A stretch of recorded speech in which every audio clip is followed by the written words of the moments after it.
Disebut Nuh awal Rasul ila ahli al-ard. Kenapa? Karena dia adalah Rasul yang pertama, Nabi yang pertama berdakwah kepada kaum musyrikin. Dan itu sudah kita jelaskan sebelumnya, bahwa awal terjadi kesyirikan di muka bumi adalah di kalangan kaum Nabi Nuh. Maka oleh sebab itu para Nabi yang diutus sebelum Nabi tidak disebut Rasul, karena di antara perbedaan Nabi dan Rasul itu adalah Nabi yaitu seseorang diberi wahyu oleh Allah SWT untuk berdakwah di kalangan kaum mukminin, untuk mempengaruhi ajaran para Rasul Nabi sebelumnya. Ya, adapun Rasul jelas para ulama adalah yaitu orang yang diutus oleh Allah SWT untuk memarahi kesyirikan, itu kaum musyrikin. Dalil tentang Nuh awal Rasul adalah hadis syafa'ah fi filma yaumil qiyamah fil mahsyar. Hadis syafaatul kubra di padang mahsyar tatkala manusia dibangkit Allah Subhanahu wa taala dari kubur mereka. Ya, lalu mereka berada di padang mahsyar dalam kondisi yang penuh dengan kelelahan dan juga bermacam bentuk penderitaan, azab, ya, yang mereka alami di padang mahsyar. Lalu mereka mendatangi kaum Nabi Nuh, lalu mereka mendatangi Adam alaihissalam. Lalu mereka berkata kepada Adam, ala tara mimma nanfi ishfa' lana ila rabbik ya Adam anta abul bashar wa asjadalakal malaikatahu. Wahai Adam, engkau adalah manusia, bapak semua manusia. Manusia yang pertama diciptakan Allah, khalaqallahu biyadihi, khalaqakallahu biyadihi, Allah telah menciptakan langsung dengan kedua tangannya. Wa asjadalaka malaikatahu, dan Allah juga menyuruh malaikat sujud kepadamu. Ini menunjukkan tentang bagaimana kelebihan Adam, kemuliaan Adam ini. Engkau adalah Nabi yang paling mulia sisi Allah, karena engkau adalah bapak semua manusia. Ya, Allah ciptakan dengan kedua tangannya. Kemudian juga Allah memerintahkan malaikat sujud kepadamu. Jadi, ala tara mimma nahnu fi, tidakkah kau lihat bagaimana kondisi kami? Isfa' lana ila rabbik, baiklah, mohonkan kepada Rabbmu syafaat bagi kami. Jadi mereka di sini meminta kepada Nabi Adam untuk mohon syafaat, itu berdoa kepada Allah agar diizinkan memberi syafaat kepada manusia yang sedang dalam penderitaan, dalam kondisi diazab kepada masyarakat tersebut. Di mana dalam hadis disebutkan bahwa matahari sangat dekat dengan kepala manusia. Manusia ditenggelamkan dari sebagian keringatnya, sebagai manusia tenggelam oleh keringatnya. Masing-masing manusia memiliki penderitaan dan adab yang berbeda-beda pada hari itu. Lalu Adam mengatakan, Inna Rabbi qad ghalaba al-yawm lam yaghdab mithlu qabla wala ba'dah. Sungguh Rabbku hari ini adalah marah, dan tidak pernah marah sebelumnya, juga tidak akan marah seperti ini setelahnya.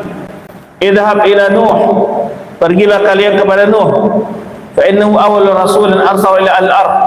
Nuh itu adalah rasul yang pertama dikirim Allah, diutus Allah kepada penduduk bumi. Maka mereka datang kepada Nuh, ya Nuh, ala tara mimman Nuh, ya Nuh anta awwal rasulin arsala Allah ila al-ard, ala tara mimman nanfi. Wahai Nuh, engkau adalah rasul pertama sekali diutus Allah kepada penduduk bumi. Tidakkah engkau lihat bagaimana kondisi kami?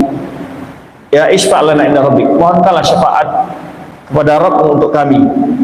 Baik. Ini yang disebut dengan tawasul bidu'a salihin, memohon syafaat kepada orang saleh, di mana orang saleh itu adalah hidup dan berada di hadapannya.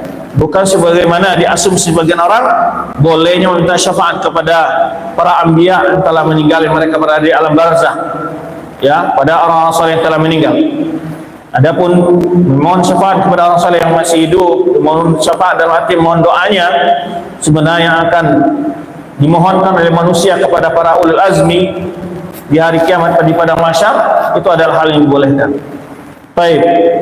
Kemudian Allah mengutus Nabi Nuh kepada kaum yang telah terjerumus ke dalam kesyirikan, liyaruddahu ila dini Adam wa dzurriyyati, agar mereka kembali kepada, ya, agar mereka kembali kepada agama Adam dan anak cucu Adam, alladzi ma'adahu qabla tabdil, yang mereka telah berlalu sebelum terjadinya perubahan agama tersebut, yaitu agama tauhid. Sebenarnya disebutkan dari Ibnu Abbas, kana baina Adam wa Nuh 10 qurun kullu ala tauhid. Jarak antara Adam dan Nuh ada 10 qurun. 10 10 abad atau 10 generasi yang mereka semuanya berada di atas tauhid. Baik. Fakana min amrihim ma qasallahu fi kitabih.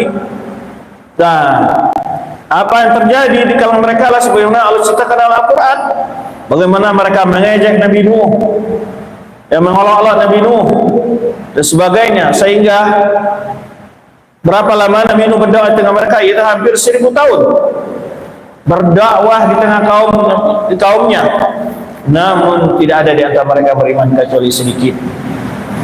Lalu akhirnya Allah menimpakan azab yang besar kepada mereka dengan menenggelamkan mereka, terjadinya banjir yang luar biasa, ya, sehingga bumi mengeluarkan air dari langit, hujan tidak berhenti. Dan sebelumnya Nabi Nuh telah diperintahkan oleh Allah SWT untuk membuat kapal. Baik, kemudian ketika datangnya janjian Allah SWT, ini suatu menunjukkan benarnya risalah Nabi Nuh, adalah termasuk di sini mukjizat Nabi Nuh alaihissalam. Maka Nabi Nuh menaikkan kapalnya, ke atas kapalnya setiap jenis makhluk satu pasang, setiap burung, setiap hewan dinaikkan ke kapalnya, ya. Kemudian setelah begitu lama barulah kering air, kemudian semua manusia hari ini adalah keturunan dari anak cucu Nabi Nuh alaihissalam. Baik, maka terjadilah dari peristiwa mereka apa yang Allah ceritakan tentang dalam Al-Quran tentang mereka, ya. Summa amara Nuhun wa ahl safina al-ard.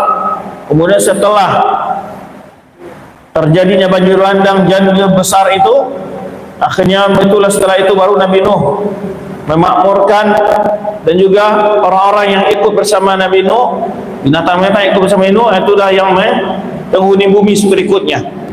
Jadi semua orang kafir, semua orang musyrik habis, bersih, disapu oleh banjir saya, tenggelam, mati semua. Tinggallah Nabi Nuh dan orang beriman di atas kapalnya. Itulah yang berikutnya memakmurkan bumi ini. Wa barakallahu fihim, Allah beri berkah pada mereka. Wa tashaw fil ardi umaman wa baqu al-islam. Lalu menyebarlah di muka bumi kembali manusia di berbagai penjuru dunia ini, penjuru bumi, ya, berkelompok-kelompok, bersuku-suku, yang mereka masih tetap memegang Islam muddat